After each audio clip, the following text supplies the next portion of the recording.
my name is Allison. Welcome back to my channel, my latest bookception. So, it's now officially the end of 2020. We got here somehow, and I've been reading like crazy. As of filming this, I have currently read 85 books. It's probably gone up by the time I finish editing this and put this video out, so that I'll be updated. So, this is the actual number of books I've read. And so I want to do a little wrap-up type of video. 3 parts to this video that I want to do. First up, I just want to do like a quick run-through of all of the books I've read this year. I decided instead I'm just going to do a fun little montage to some music of me showing all the different books I have. I will have links to all of the books Goodreads in the description. If you want to know my thoughts on some of the books that I'm going to be holding up soon, feel free to leave a comment. We can have a great discussion about what I think, what you think. I'd love to know, because I just don't have time to explain all of them, so please do leave a comment.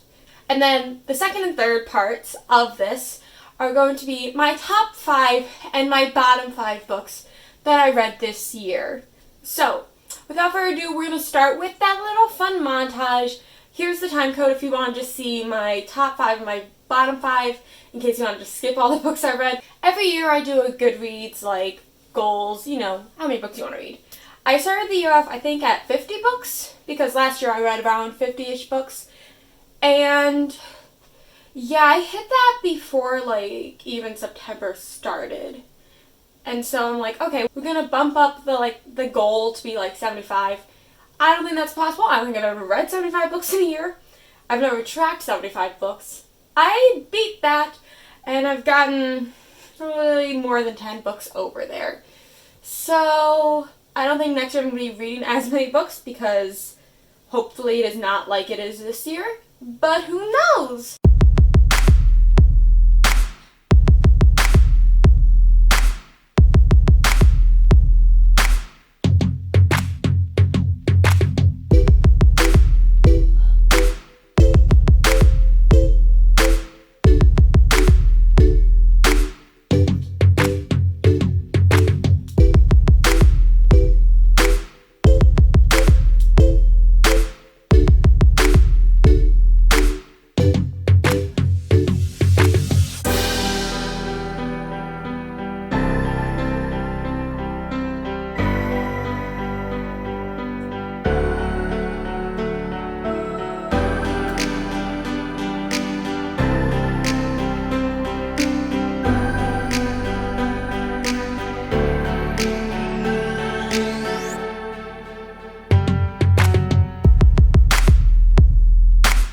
Now I guess I have to pick out some books I didn't like as much. I either did not enjoy, to more like, this is not necessarily well written, but I had fun reading it, but also I classify it as YA trash. I don't mean harm on anyone. If you enjoy these books, that's completely fine for you. Some of them, there's parts I enjoyed, but I can't be like these books. I'm not saying by any means you shouldn't read these books, and this is just my personal opinion overall. So, in 5th place, we got the entirety of the Gallagher Girls series. I didn't feel like picking which book I felt was worse in the series. This series, I think I actually read like 1 or 2 of these books back in like the beginning of middle school, I think. And I didn't like them then. They were fine now, I guess. They were kind of cute. The romance I had a lot of problems with, because at points it seemed pretty toxic, and I couldn't tell if it was going in that direction or if our main character was just not understanding what was going on, really. I like the name titles. I think they're all really fun puns, but overall they feel very early 2000-ish. In 4th place, we have Shiver by Maggie Stiefvater. I was actually really disappointed by this book. I love Maggie Stiefvater's writing style a lot in the Raven Boy series and the first book of the Dreamer trilogy. And this book did come out before that series came out, and you can kind of tell she hasn't really found her writing style yet. It just does not feel like a Maggie Steve audiobook of what I know her to be, and I was very disappointed in it. But the fact that I had really actually high hopes, and yeah, I was really disappointed in this book, honestly. It was a struggle to make it all the way through. I'm not going to continue on this series because it's not worth my time. In third place, we have Princess in Waiting by Meg Cabot. This is the fourth book in the Princess Diaries series, and I don't know why I keep putting myself through reading this series. Like, it's not good. Mia Thermopolis in the book is a very annoying character. It has none of the charm that the movies do, and trust me, I love the movies, and that's pretty much the only reason I keep trying to put myself through reading these books very slowly. I'd say the one saving grace of this book is the movies apparently exist in their universe, and they're all aware of them, and it kind of makes fun of how different the movie is from the books, and so I like that, but that's all I like on these books. I think there's a lot of... In second place, we have Marked by PC Cast and Kirsten Cast. I have Bind Up with them too, but I only read the first.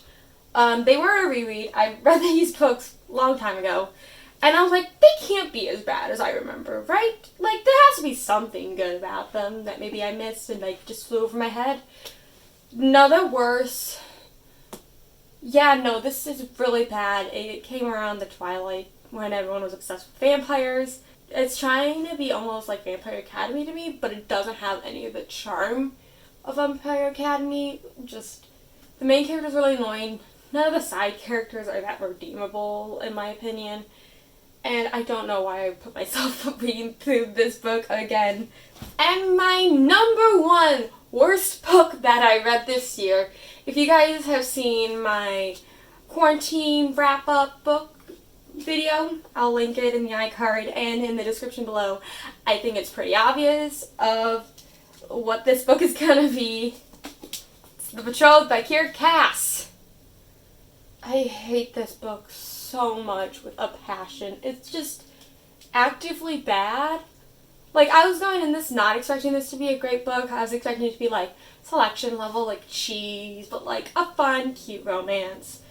And there is nothing redeemable in this book for me. I hated all the main characters. The world wasn't that interesting. Kiera Cass just made up her own world because she felt like it, I guess. But it's not futuristic or historical that much. Not even really quite sure on the setting. I think it's somewhat historical, but that was not developed very well. I don't even know if I'm going to read the second book when it comes out, because man, I really hate this book. And I don't know how it can get better.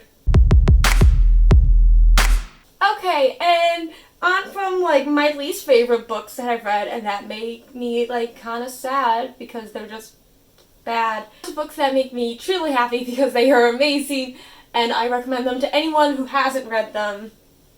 Yeah, we're gonna start at number 5. Number 5 is A Darker Shade of Magic by V. Schwab. I've been told to read this book for I think 5 years now. And it's just so good. I was not expecting it. The world building is great. I already have the second book. I got it for Christmas. I'm so excited to read it. The characters are really fun. I love the parallel London. The subtle differences between even the smells and kind of the lighting. I imagine them slightly different lit because of the colors. And this was truly my first V. Schwab book. And I understand why people are obsessed with her, because she is amazing. Number 4, You Should See Me in a Crown by Lee Johnson. So I read this book towards the end of the year, so I read it pretty recently, and that could make it go higher because it's very recent in my mind. But man, this book was just really fun. Liz is just such a fun narrator and protagonist. I had a real great time just understanding her brain and seeing the differences of her life. I don't even know how to put into words how I love this book. It just made me really happy, and it took a very different direction than I thought it was going to be. I don't know if it's just because I hadn't heard a ton of hype about it. I know there is hype about it, but I had stayed away from it because I didn't want any spoilers from when I did read this book. And I'm not going to say why, but if you've read it, it's a lot about the specifics of Liv's life, and I just love it. I thought it was going to be like childhood best friends fall into lovers, and it wasn't. And while I love that trope, I was like, this is somehow better than what I thought it was going to be. So next up we have Perfect on Paper by Sophie Gonzalez. I really considered putting this book on this list because technically it does not come out until March of 2021. Just saying, you guys should read it when it comes out. But I was able to get like an advanced reader copy. I won it off of Goodreads. Really excited, and I just love this book so much. The main character, Darcy, is a bi girl who gives like advice to people secretly through like lockers and emails. I feel like I can't even say that much about this book, but honestly, I love this book so much that I'm like, I don't care if it comes out next year, I'm going to put it on this list because I think everyone should go and read it. It's so sweet and really cute. It is a rom-com book, and I just needed it. At the time I read it, it made me laugh, it made me cry. That's all I can say about it, because I don't want to spoil anything. So, next, for me, 1 and 2 were really hard to, like, rank, because I love these books almost evenly, and I ended up deciding Chain of Gold by Cassandra Clare is going to be in my number 2 spot. Ask me again in like a month, it might change. These books have gone back and back. This is the first book in the Last Hours series, and I just love any of Cassandra Clare's historical books because they're so fun. I just have a blast reading them. And Cordelia is so great. I love her. Matthew, he is so sweet. He needs some help though. And don't even get me started on Christopher Lightwood. My love. I love him so much. He's such a little nerd. But yeah, this one's just gonna have to go on second because there's like 2 more books and I'm sure it's just gonna get better. And so I'm like, okay, we'll put it in second place this year. We can't always have a Cassandra Clare book as my number 1 book, even though I am Cassandra Clare trash. But with that said, I have found another author that I have become utterly trash for, and that is Leigh Bardugo, specifically Six of Crows. Ugh. Like, everyone's been raving about this book and just this duology for years, and like, I really considered just putting both of these on this list, even though I wanted 1 book from each author, because I love it so much. I'm not usually a heist person, and then like, this got me to be a heist person. I started watching like the Ocean's movies, and just having so much fun just trying to work out what's gonna go wrong, even though I'm like always wrong, because you can't figure this out. How do you write these stuff? And the characters all have such great interactions. Inej is my queen. I love her. Just, Kaz, you make me feel like, I don't even know. Like, I want to protect you, but like, I'm not going to touch you because you're going to freak out because you got damage.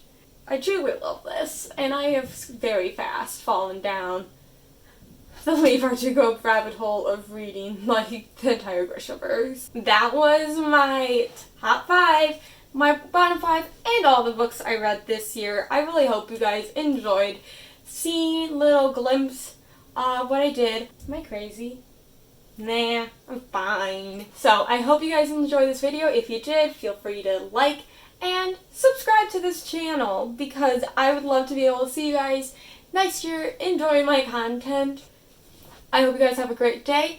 I'll see you next year. Goodbye!